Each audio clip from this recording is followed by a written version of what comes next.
le frère Moïse Matuta, papa Moïse Matuta, je l'aime. Non, quand Banzembo Raba, Yakayo Pangusama ya miso motema pasye. Yakayo bondisa motema na lelele sungezaliteo. Yakayo yanolanga mituna eleki mayele nanga. Ali lanzambe, mais aucune stratégie. Nzete ya bakakata ni seyo lineta bakufa miso. Monsanto alingaka basumuke seyo l'adoration. Allez la mentalité invisible monana na miso ya kondima. Ya monena ndima kovana na batamike lokolangai isimili ya mimoni pamba. That's quoi dimension. Qui a tellement comme ba yemba nini okoyeba yo. N'habité, je connais pas. Je ne connais pas. Comme kapachi pamba. Bana Congo bosimba nini wa. Mais non, papa le motembe la banzembo Congo père. Moto kitisa moto yaya. Ezikisa misala ya satana na mboka. Yona bisiote, muto akota na chambre Yesu. Non muto asuka na salon ba différent. Ah c'est bon ba suka na salon. Nga moni véranda. T'es là, c'est toi qui le dis alors. C'est moi. Véranda na mona pe Clinton et puis azwa Clinton mobimba. On dirait net à l'écart pas mais na maison mère. Et c'est nga za la mopandi wana. Donc voilà. Papa Denis. Bazembo ba. Les lolo yembo na lo yembo. Ah. Likiananga. Vraiment. Ezali na yo kolo Likiananga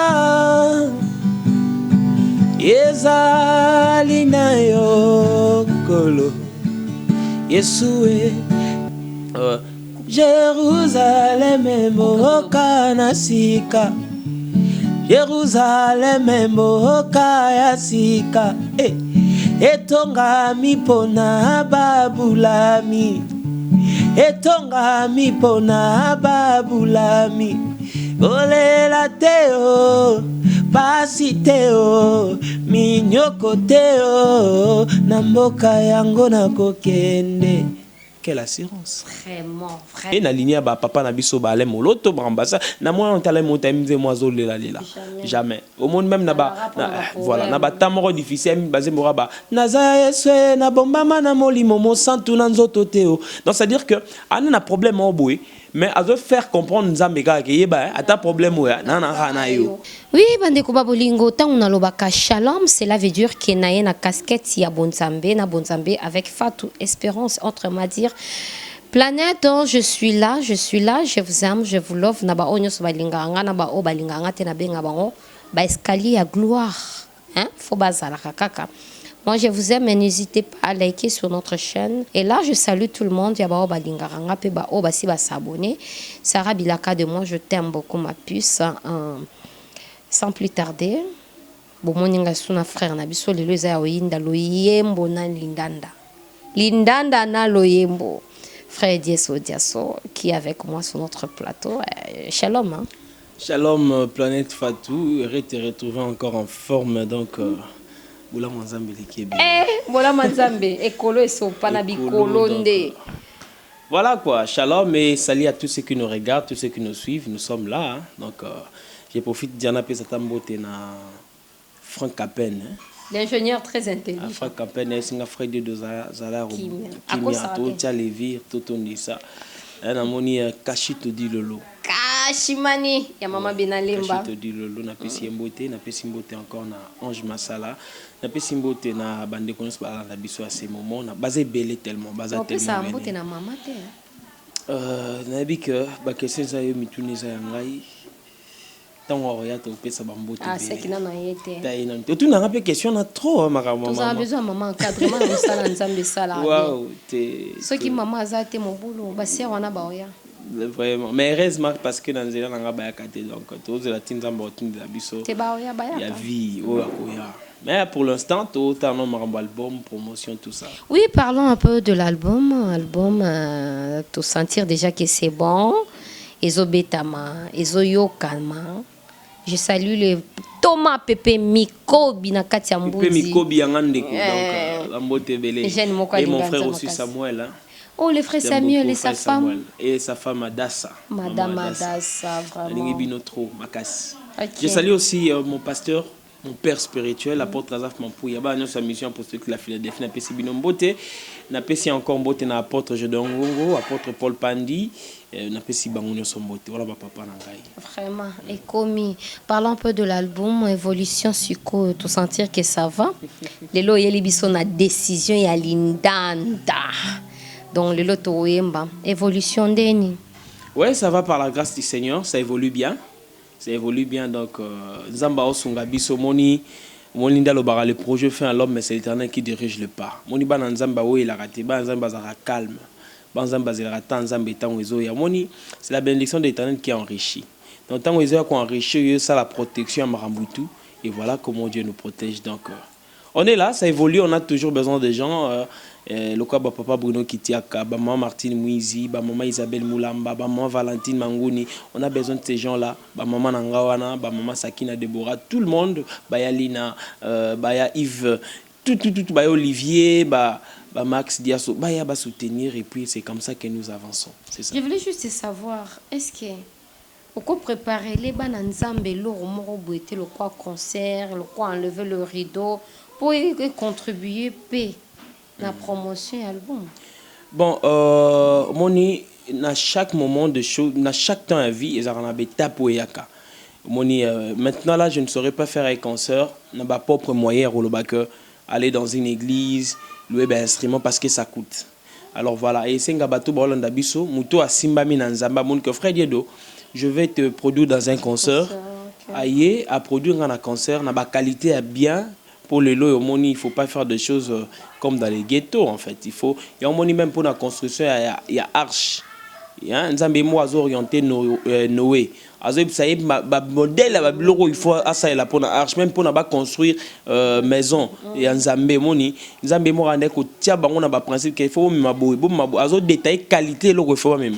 Donc ils a le quoi album auto Simba Yesu volume 1 déjà. Donc, et c'est une qualité à ma concert, il y a bien, et voilà quoi. La qualité à ma concert a bien, qualité à concert a bien, donc, qualité à concert a bien, d'abord, on a quatre concert, et l'aura moutouya. La partie technique, ce sont les instruments et la lumière. Okay. Donc, ceux qui instrument, ils ont bien, lumière, ils ont bien, au moment où les gens vont danser pour la gloire de Dieu. Parce que déjà, onction, Zambapé Sabisson. Alors, on a concert, on a un spectacle, mais il y a pour évangéliser. Alors, tant pour évangéliser, il y a un travail que ça m'appelle Amélie Moabat. Donc, c'est un travail qu'il faut préparer vraiment. On a moyen tout pour nous permettre de Moussala, on bien. Moi, dans ma vie, je fais que 2 concerts. Concert à Liboso dans Sala, c'était en 2015, le 28 novembre. Concert dans Sala en 2015. Donc, dans ma casa, Junior Diasso, Charlie Kanga, c'est là que je fais ces concerts. Concert en Ndessaï que non, j'étais proposé même de faire des émissions, tout ça. Mon ango, ils ont YouTube. Alors, deuxième concert, on a encore ça là. Ils ont qui le 1er janvier 2018, le 31 janvier 2018, ils ont qui une église, il y a apôtre Paul Pandi, na Barumbu. Donc, c'était aussi bien passé. Troisième concert à Vinangezaki Otobetaki le 7 juillet, dans l'église Philadelphie, mon église. Vraiment, ils allaient qui plein. Il y avait tellement de gens, il y avait beaucoup de gens. Mais sauf que, streamer ça là, il y a défaut. Et en montant total, il y a circonstances. Maintenant, nous devons réparer les choses, arranger les choses. C'était plein, il y avait beaucoup de gens. Non, même pas. Voilà, Junior. Voilà que Junior dit ça bien ngai. O combien pata ba combien belé. O combien wapi donc voilà. Pas toi ta polémique. Donc voilà, et cette fois-ci par la grâce de Dieu, peut-être nous aurons un concert mais à la fin il y a année et ça va peut-être sortir album Pemba la Moko et voilà, ça demande des moyens vraiment. Il faut relever un instrument en qualité et puis tout ça. Donc voilà. Voilà. Ok, gloire à Dieu, nous allons faire des appels. Hein. On va faire des appels pour soutenir l'œuvre de Dieu. C'est très important. Vous allez soutenir les musiciens, les ingrats. Les musiciens, les ingrats. Soutenons aussi l'œuvre de Dieu. Et que ça, la malam. Frère Dieu, nous allons parler maintenant de l'adoration. Donc, enfin, l'adoration. L'adoration, c'est quoi? L'adoration, tout d'abord. Adoration, les amis. D'abord, sur aucun dictionnaire français, quand tu essayes de faire des recherches sur l'adoration, tu sauras que c'est l'action de flatter. Okay. C'est la flatterie, en fait, l'adoration. Donc, moni maramboule kana les corbeaux et les renards. Hein, pour l'intérêt, mon mutu azongumbama, mutazo mikitsa pas oreille lo kwazana ngoposa. Maintenant, ce tu n'as Bible, l'adoration, ils en ont la flatterie. Mais l'adoration, c'est toute une vie. C'est tout un parcours. c'est toute une identité à moi dans Zambé.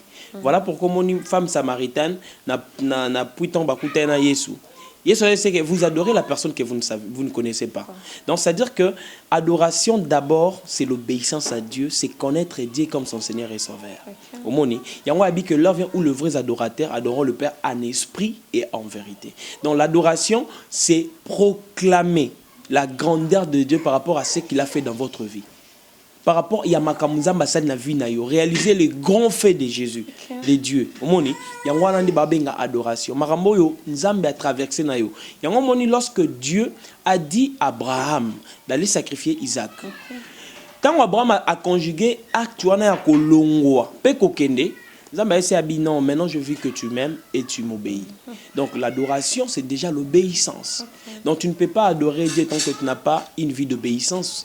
Il vaut mieux l'obéissance que le sacrifice. Donc, l'adoration d'abord c'est une vie, c'est l'obéissance et c'est l'okoyo présenté Nzambe.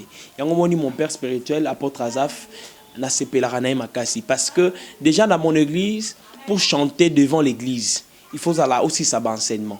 Moni, tu as 5 dimensions d'enseignement. Tu as importance, il y a autant la Bible, tu as 4 lois, tu as la repentance, tu as la délivrance, tu as la vie remplie et tu as ce que ça a don.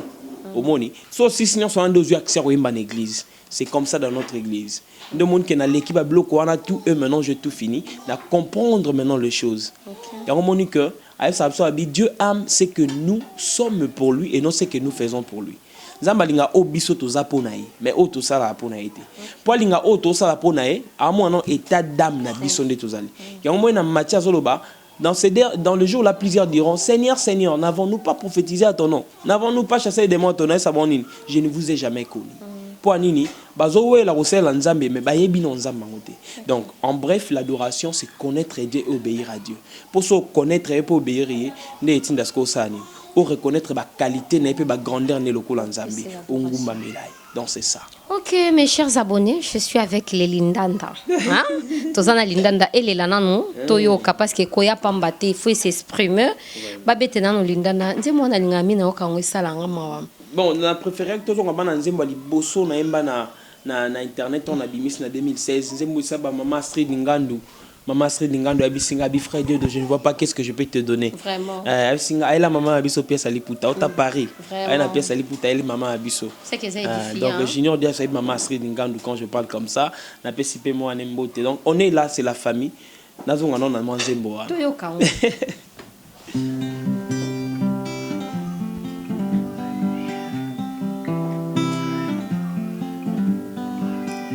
Na mokili yo aleki yo akozala te moko taleki yo yanga Jésus bayaka na mokili bazonga putulu bateka bonzambe basuka nde mabe toyaka na mokili voyage à pèlerin mosala na pona koyembela Jésus bakatata mutu na tika nzambe te makasi onga nazwi euti epa na Yesu ata liboso ya Goliate na bangeloko te libanganga na simbi na zande na assurance bolongolanga lokumu bopesa na Jésus naza simple instrument utilize ngai esengo na ngai ekomi lisusu multiplie à l'infini ozongisa sengo na motema nanga kozala na yo yango eleki nyonso na bomoi na ngai kozala na Yesu esengo libela suka te olokotanga olokota Junior Ediaso olokota Planète Fatou olokota Dieu donné Diasoyo kunana fulu j'étais dans les néants opese porta sena bomoi nanga motema temwe Yesu elati nzoto Yesu papa fruit de mes lèvres angoyo yayo nayembeli yo Yesu papa mokili ekoyebango na nzembo yo mokili ekoyebango na albumu yo Yesu nzambe nanga oleki banzambe nyonso oya boyango nani alumela yo pa monango. Quand je chante cette chanson, je pense directement à Ketia Samba, Abenganga Yabi, Frère de Donzembo, ou Abatali Bosso, Abenganga Tong Nabandi, Tong Nadmisi, Banzembo. Et c'est un gloire à Dieu. Et ils ont fait sa connexion, hein? Gloire à Dieu. Et puis sa connexion, c'est qu'au frère Diasso.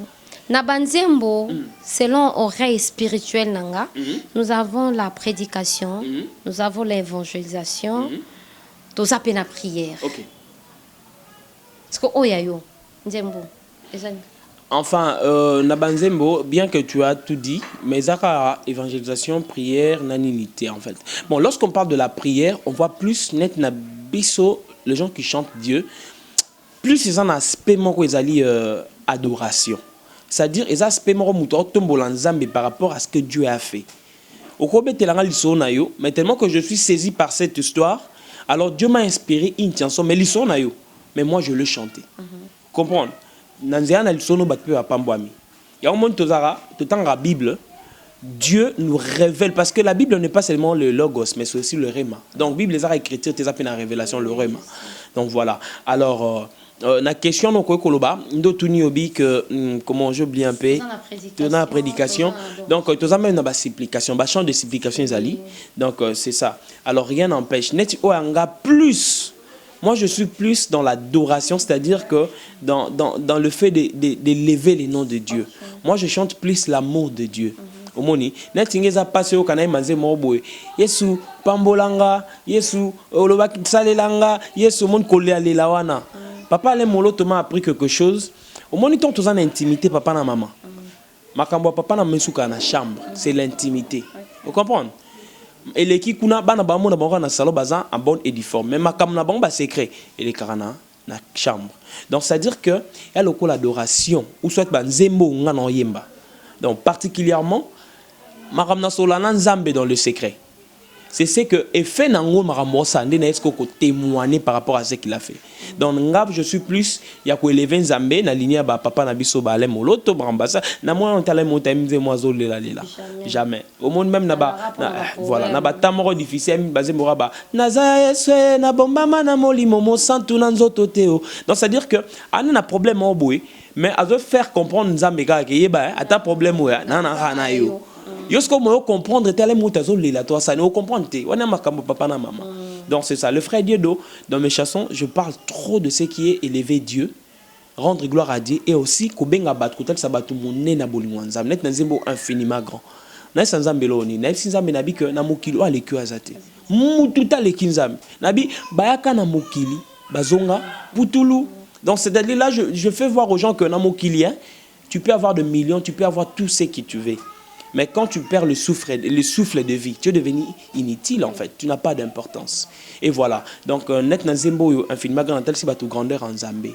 Bat s'approcher vers Nzambe. Na placement la bi au loko tanga kuna na full jeté dans le néant. Comprendre? Donc Nathalie ba parcours bisi kanzamba zwinga et je bénis encore une maman na mona ekala asanga bi frère de donga place na tara au loko tanga yi na kinse sous-jeté dans le néant. Hein? Donc voilà, mutna mutazui bisika place Nzamba loko taï. Et tindi bat ba poussa na ba luka Nzamba e banzambe. Donc c'est ça en fait. Donc plus je témoigne la grandeur de Dieu dans mes chansons. Donc merci beaucoup, tu témoignes la grandeur de Dieu. Et ça c'est Nzembo moko, frère moko emba, c'est un serviteur de Dieu, asa prophète hein. Ce comboné Nzembo nendo yeba. Na ngayo expliquer na ba spectateur ceux qui se wana ezala kinini. Ofungo la porte na mer rouge bato bakota pe baleka amina. Et ça qui font ma prière ou bien comme il est là. Amina, Amina, Amina. Bon, on est à plus. Amina sembola loboko. Ok, boutuale longa. En fait, là, c'est vraiment beaucoup plus une chanson de supplication. Moutole et Lanzambi. C'est pas vraiment l'adoration. On a invité na idée naie. Mais rappel. Et ça le roi Moutole et Lanzambi. Au monde on a kenda ando kendet. Mais on partait prier Dieu Nzamba pesi Samuel. Mais au monde a promesse à Anso pesinga Samuel na livrer pour na œuvre na yo. Maintenant, si on a, tu comprendre, mais même le prophète aussi ne savait pas. Parce que le secret restait avec Dieu. Donc, Maram Soussou, ça doit rester interne, la cuisine interne et on a Nzambe. Donc,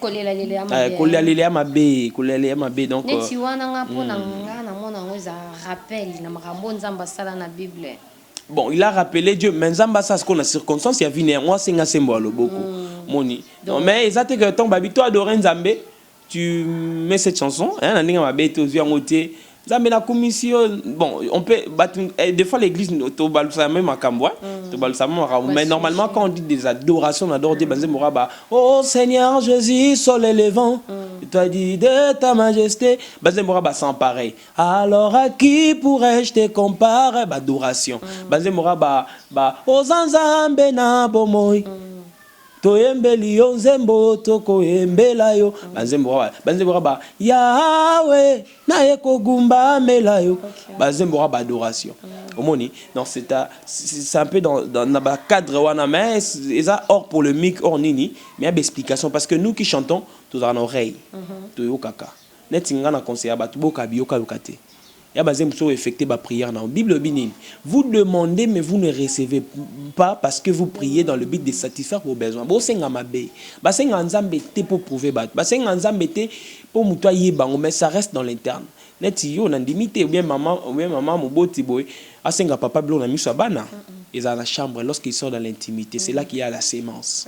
Donc maintenant moi na botami neto monisco dans ce sens là nete za nzembo si amona linga kepe mingi na landa ka banzembo na nga landa banzembo nyoso na landa ba parole ake bien mais petit na yo boma moto Nananga mabete, Nalukako ambassadeur Nabiso Jaël, ici Jaël, je me trompe pas. Je te salue, que tu sois béni ici car Rolanda vidéo.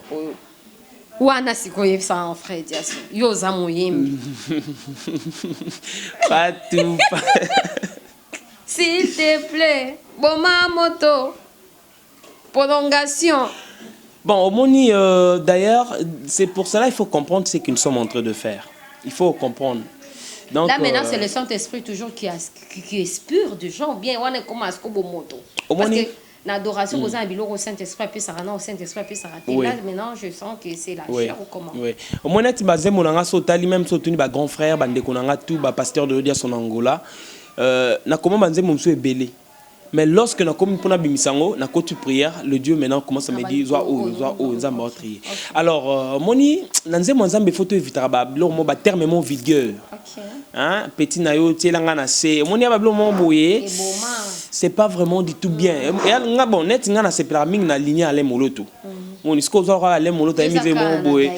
Moi si moi trop Gaël coûté nga n'en pas les moloto Gaël non Gaël nga za et pas ya papa aller moloto ligne wana ba pasteur Atoms ba papa Franck Moulaja ba papa Henri papa hein ba papa na so ba de ningonde ba matu Samuel moni donc nga na plus wana donc tielanga na se petit na ba terme même papa na so c'est père tielanga na c'est l'impolitesse père bomelanga moto c'est l'impolitesse alors ba terme vulgaire il faut éviter ça donc déjà en église pour nous bango mona isa moisoni oui ko isa nzambe ta boro mona ke ça donc mais na polémique t'es juste cas que mais na moni parce que abeta qui n'est bien il a ndamara ba parole mususu c'est bon bat balanda ngo bazima bon bat balinga makasi c'est nanga na pesi mbote ici gaza est-ce que ça peut vous arriver frère Etier Sotiaso azoyemba papa Moïse Matuta non nzembo ne mon boy papa Moïse franchement le frère Moïse Matuta papa Moïse Matuta je l'aime non ka banzembo raba Yakayo pangusama ya miso motema pasie Yakayo bondisa motema na lelele sungi ezali te Yakayo yanolanga mituna eleki mayele nanga aolela nzambe mais oka stratégie nzete ya bakakatanise yo lineta bakufa miso mosantu alingaka basumuke c'est yo l'adoration aolela mentalise invisible monana na miso ya kondima ya monena ndima kovana na bato ya mike lokola ngai isimili ya mimoni pamba tasko badimension wana yoka stratégie baze boraba na lisolo ya bato ata baya liboso ya Jésus papa baleki yo te mpo oyo oza yebandeli na nyonso yawe ya papa Moïse Matuta baze boraba ce qu'on doit maîtriser baze boraba natela yo motema nazwa elaka opesanga na moyo yo butu epimela ngai opekisanga na kama miso paipai ezalanga ya motuya nabungisa papa na ngai bonzambe bongi na yo papa bonzambe bongi na yo moyenge bene ozwa kembo utabo mwana tangwangu yo bongo la kima inote tangwangu yo sekwisa kila zalote soki pe yo salelinga bikamwe atoboyi naloba motema ezoboya soki nalobi na bomba motema moto sukasuka na tatola mpo nazwa kimia tabadimension vraiment ce que bazembo boye papa Moïse netize moi tobetawa soki omati keba na vertige il interpelle les gens au bon que ils ont la précision à sangisité tant que manze mort a interpellé batu il reste dans ça so mati keba na vertige ba mbebele ba mataki bon ba kebi na vertige ba koyi mabe yango papa Moïse Matuta un jour non c'est pas mato na yemba na ye na lingaki makasi na omona tozala na na oluke pe papa Moïse Matuta na lingaka c'est mec OK maman j'ai mimo na lingaki makasi papa Moïse Matuta je l'aime ana précision na balbo je na album na ye eza ninga mabete na album ne banda tilo na yo kaka na un téléphone na yo kango fort netize momo na répéter mikolo ezaka banzembo na ye donc kolo yolobaki na ngai bonheur pengolo ekotambola na ngai elandanga nzela nakokende mpo naza nzeta mbila na ndako na yo ata nakimobange na nga papa nabengami na bota mbuma vous comprenez le lobby c'est l'histoire de Sarah na Abraham te ba nuni mais baboti Isaac au moins que révélation profonde non ba papa baluka nzambe ba yebo komanzembo baluka teta baluka katile le yango ni photo net ga yoka na nga bango na nga yoka ma nzembo ba matu Samuel ba kala ba nini ba papa de ningo njani na yoka ngo parce que pour na ko éviter mon babinini la foi vers de ce qu'on attend sozo kamara bé au prier ma bé mais sozo kamara bien au prier bien yango moni je suis fier aujourd'hui par la grâce de Dieu première fois vi na sa album première fois vi nanga ata album on souffrir na promotion souffrir na ba moyens financiers mais je reçois les gens donc tout le jour je suis avec Junior des soirs on a pleuré un jour les aitant bon ton chaîne on a dit sur TV Kena parce qu'on avait déjà audience ba mzembozo kende ba vite tout ça on recevait des appels mais c'est ça la vie Yanzambe a toujours combattu petit à petit. Est-ce qu'on passe à Caper un jour peut-être dans le mois frère Matou Samuel soki napesi bomoi na ngai te epai na yo nakopesa na nani soki napesi bomoi na ngai te epai na yo nakopesa na nani ayesuwe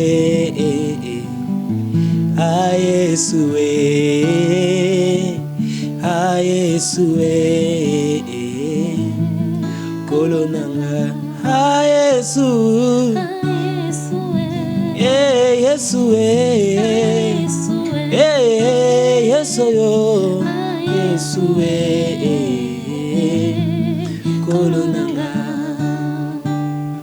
yo mikabaki Yesu yo mikabaki Yesu yo mikabaki Yesu yo mikabaki Yesu bonga nabika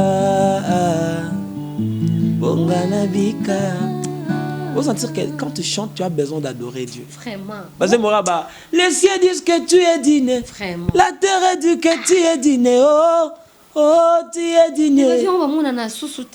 Non, et c'est la question. Il y a le roi Tango. Tango Zambé déjà.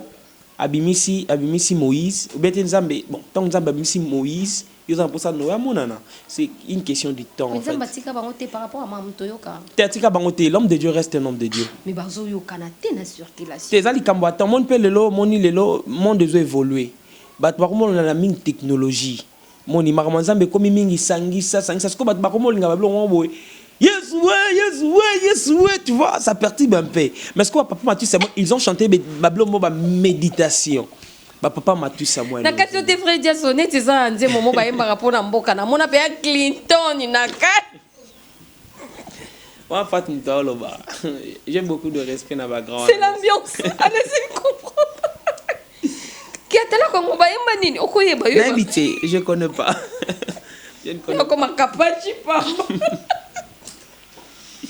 bana Congo bosimba nini wa mais non papa le moto mbela banzembo Congo pe moto kitisa moto yaya ezikisa misala ya satana na mboka yona bisiote muto akotaka na chambre à Yesu na muto asuka na salon ba différent asik bango basuka na salon ngamoni véranda t'es là c'est toi qui le dis alors c'est moi véranda na mona pe Clinton et puis azwa Clinton mobimba on dirait net aleka pas mais na maison mère et c'est nga la mopandi wana donc voilà papa Denis Ngonde wana kuto ko lelo to na guitare eza koyemba papa Denis Ngonde alelisa bat na matanga ya mwasi ya papa Matusa mwana oui bien ya lokola lisola Pierre na janté tala yeso asekui Jean zowe la keimba ngwa ke ndokota na kunda mais le kamusinga tanga kota na kunda telemi Pierre ando ya malembe eti akoti c'est-à-dire moi manzambe o yeba makaso brûler mais yeba mikolo bazali tabat baro yemba mais so nga na yemba en fait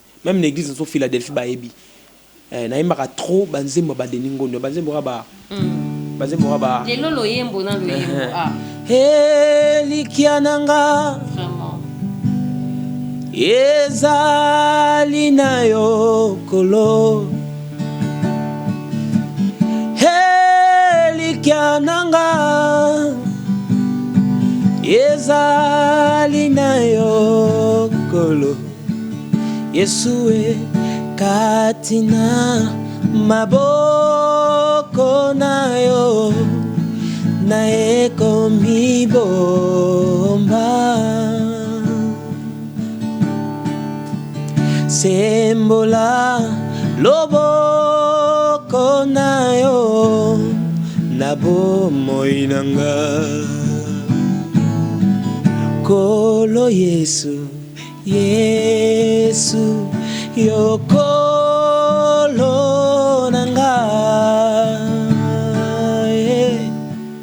nakobanga lisusu te mikakatano Yesu Nzambe aebinga nyonso akosunga kolo Yesu Yesu yokolo nanga nakobanga lisusu te mikakatano Nzambe aebinga nyonso akosunga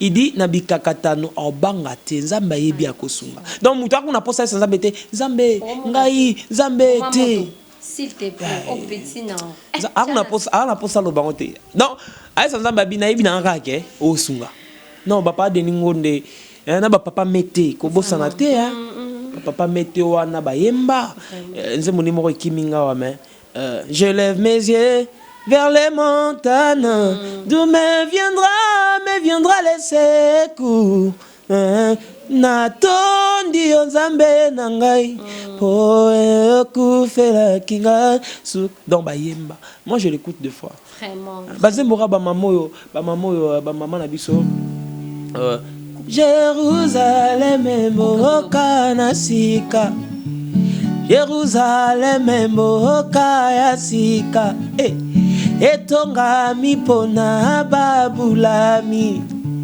etongami pona babulami olela teo pasi teo minyoko teo na mboka yango na kokende.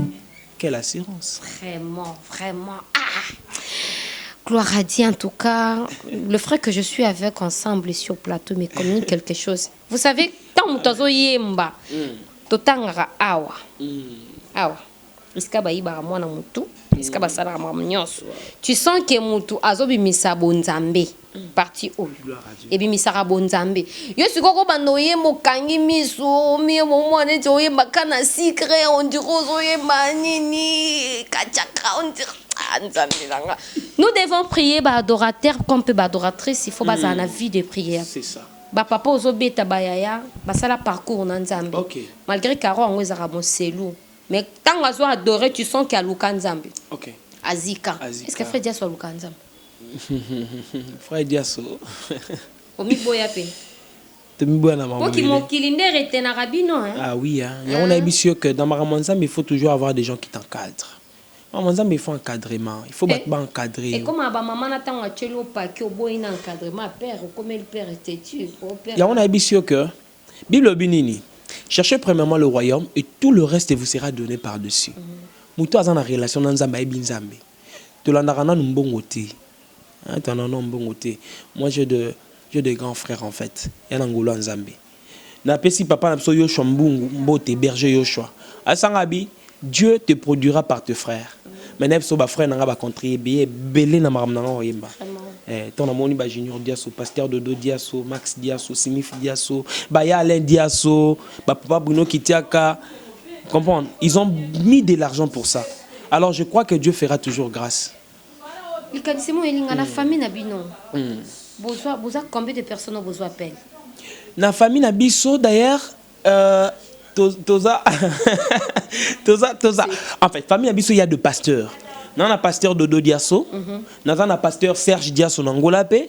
Nous avons une famille Kota Papa Koulout, nous avons Théo Pe à son âme. Pasteur Arthur, nous Afrique du Sud. Nous avons maman Sakina, sa femme déjà un pasteur. Donc c'est-à-dire on a nous avons la famille Roya Bassal Nzambe à pasteur. Déjà dans mon frère Nanga Max Diasso, en Afrique du Sud, il y a pasteur Nico, hein, pasteur Nico. Je suis dans une famille chrétienne, tout ça Belara. Encadrement à pasteur Kassongo Bandé Kodim. Non, JDK à Sambelara. Au moins ce que JDK a un mot bouillé, na on a TV va comprendre. Et là on se comme la Nzamba pe sakiango na ninga vision. Mais yema Nzamba ese abi yoko bimano mbokate. Est-ce que Nzamba ese ngabalo mbokate mais bimisi batum sumboka. Mais mokili benda ki moi trop moi nini. Te ya likambu ya te webite hein mon JDK ba tubele ba comprendre raté même moi internet hein. Ya va maya moka dans cette émission Nzamba boy. Nzamba lobela ngai ça c'est bon. Et ma ramener ça là vraiment on sent que c'est l'avancement avec Dieu. Pour ma ramener comme elle est peu boy. Mon au sala bat bola mutro hein. Quand votre bazon soma benzamba pambola. Chacun son histoire bon. C'est ça. Asambela akendara maman na biso maman na biso madame ala pembe na ita bala pas citer le nom maman na biso ito bomba kena maman kasi maman na biso guerre makasi na pesi mbot na famille samba na monde ba mbote belé Jésus va te la ravala yo. Oui là c'est l'ambiance on était ensemble beaux alaka kebele je suis là. Frère Yosa a besoin de promotion, on a besoin de tout le monde là, tout sur l'amour. Je suis là. Oui, na linda na no togo yemba, neti bono ngana koma na ni no to yemba, na c'est le roba cœur. Et ça va bien. Malin ben, Fatou chante, planète interprète, a planète boy. Oui, bah on interprète ce concerne. Nga. Façon na ngama alors. Alors nga malo mbo makasi. Banze moné kotanga mingi. Okobetela lo mama alors na nenga mabete. Ngai nasala nini posepela na ngai nalingi ye lisungi na ngai ekouta nayo ngai nalingi oh liloba pe bilaka na yo nakosimba ngai natika te ngai nalingi yo nzambo yo ngai nalingi yo icône. Bon. Ba maman son père son ba Marie Misamu. Vraiment. C'est roi Nanzambe. C'est roi. Mais dans le mois c'est Marie. Son père son âme hein. Ariti Misamu. Comment on musala Nzambe. Et futa.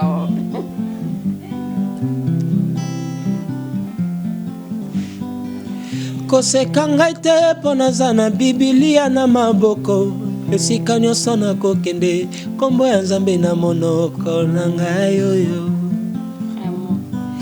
basali ya Nzambe oyo baza kote ya biso ntango nyonso oyebi te nini oyo Nzambe asalela bango mpo basalelaka ye okomona ngai ntango nyonso nazela kaka ya eglise oyebi te nini oyo Nzambe asalelanga mpo nasalelaka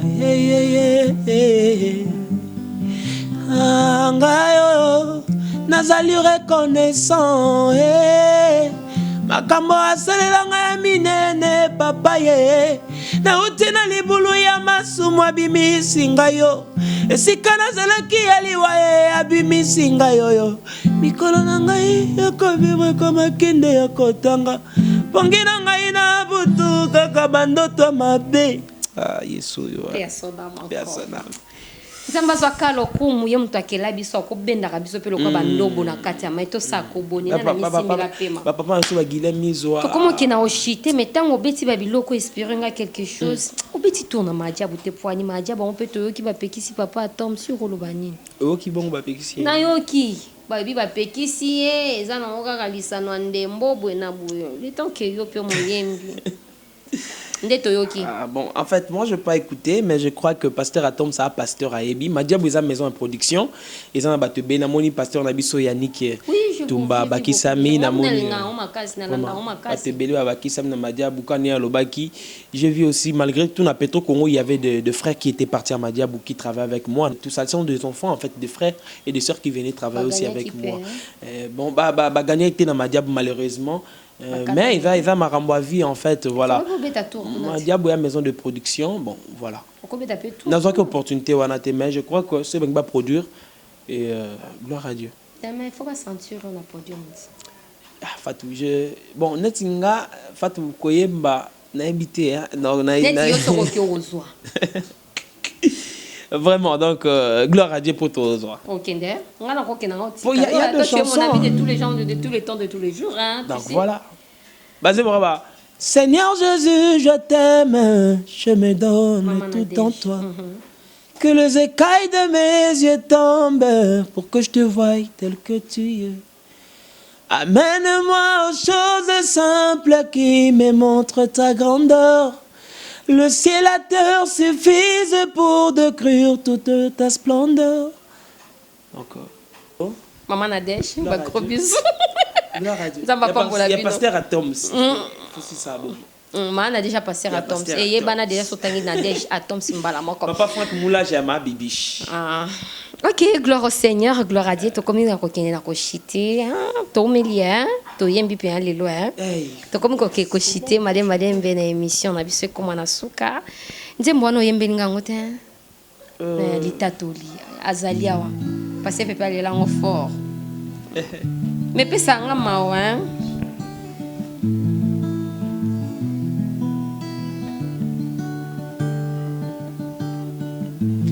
Namona teo moto akutana na yo azanga kimia balelela yo mokonzi lelo bakoma litatoli basala yo confiance lelo bazange lokote yawe na bomoi efandelo akondima na ngai azali yawa azalia akausi pinzoli ya bapasi na ngai Yesu apesi ya mota mokili epesaka te singa loketo te ngai oyo nasimbi kaka Yesu singa loketo te jedo jaswa simbi kaka Yesu. Non, c'est ça. ya lokola tant oyemba on a comment baksa sikoyo oikoya na deuxième volume quand Dieu le permettra, hein. Na situation famille sungelinga ke utawapi akufa lobi abiki ataminganga bazoka mwa bola mosali diedo bilembo nango mpe monani yabisi esko yango nasimbise yo libanda na yo mosusu te. Oh Yahweh. Non, album est deuxième héros. Gloire à Dieu, gloire au Seigneur. Mais je aussi travaille avec beaucoup de gens. Hein. Vraiment, par exemple. Na embeli frère nanga Gelor de Bumbashi était à Kinshasa. Il y a frère de Doa Embelanga. Na emi naze monengolu bientôt ekozala na Kinshasa mon TV si Dieu fait grâce. Donc ça fait na featuring ça. Ouais, donc ngana album nanga sa featuring te mais yenda benga album na yende na embela qui il y a une sœur à l'école Nanzela Junior Diasso parce que batumso ba l'école Nanzela Junior Diasso donc serment Liliane je crois. Linda, la sœur Linda, et bientôt pe na yemba pona e na yembela pe na studio. Non, le frère de deux là, na travaille quand pe na baninga msu na studio ba benga ngai. Donc voilà. Na pe na frère nanga moro na ndenge à Paris hein, frère nanga mo interpréter nzembo nanga mo Yahweh, donc le frère Christian, je le bénis encore, gloire à Dieu. Voilà. C'est comme ça que les gens sont bénis. Ok, gloire à Dieu, on est là. Le frère Diasolobi à Sawana, vous pouvez l'appeler. Moi, voir ce qui est édifié de la part de notre Dieu, le créateur de l'univers. Okobenga epe, bopupoli, mokondi, ameli, mounyoso. Et que ça, la kaka bien, moi, de la fin par rapport à. Et monsieur Allélo ce que je peux dire, Ezara, que gloire à Dieu, na pesimbo na baiban so balingara le frère de Diasso, merci na yo Fatou. Merci beaucoup. Pour na ba fort nyonso tozo sala et merci na ebi que bako c'est la nzambe makambo te. Jamais. Bako c'est la nzambe makambo te, bako ça fait musa nzambe te. Jamais. Wana ebi sango Frank Capen. Oh, il est là la pongi. Donc on a sama Frank Capen hein.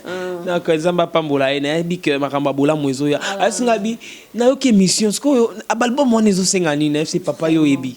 Donc to sola ki na ye na bi que zamba toucher mutema na ye ba mon vie ba dikin ya. On va la 2 mètres. On va la 2 mètres ne lo ba na pesi pembo te bele. Ya solo ala. Vraiment. Hein ba papa Laura ba cashman ni kashite du lolo. Papa yoyo. Papa yoyo na pesi mbote. Et Fatunga za patron za na mbongo. Ya solo hein.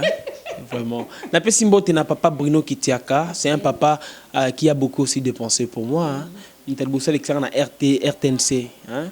Donc voilà. Et abisinga Dieu de Diasso ko banga te mon fils bientôt to kendepe TV5. Il a dit ah bon, donc on appelle pas Bruno Mbote, maman Martine Mangouni, maman Martine Mouizi Mangouni, maman Valentine maman Valentine Mangouni, n'appelle si bangono son Mbote, maman Isabelle Moulamba na Belgique, n'appelle si Mbote na famille Tibang Mobimba, na moni baya Kati, ya Kati Katala, moi si ya papa Freddy. N'appelle si bangono Tumbote baya Kani, baya Jo, la famille reste la famille.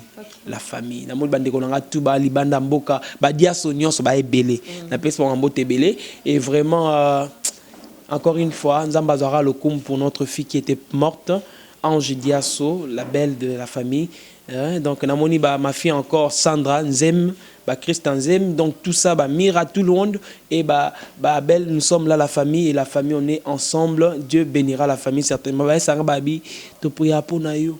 Papa n'est-ce pas non ça ira avec Dieu donc nzamba zo lokumba ndeko nyonso ya Paris na pesi bango mbote bato ba ebele na ebite na pesi mbote te ba Myriam Diakese na pesi sero mbote Myriam Diakese mutali boso atindela nga téléphone na pota singa na simbami na Myriam Diakese na pesi mbote be sikaza na linga kemingi na pesi mbote encore na mon vieux mon grand frère John Abdallah John Abdallah na pesi mbote belé donc na pesi mbote na bato na pesi mbote. Le roi Hiroshima. Le roi Hiroshima. de la part à Junior, c'est le roi Hiroshima. Na pesi mbote na Nanumata. Na Nanumata na pesi mbote. Abisinga bi frère Diedo. Na mo loko sa te fo kitar muso ya don on c'est la kitar muso pas Nanumata. Abiso to kabela ba yembe mokili. O ba yemba ba chanson pour faire bon point nité pour nzam na bi gloire à Dieu.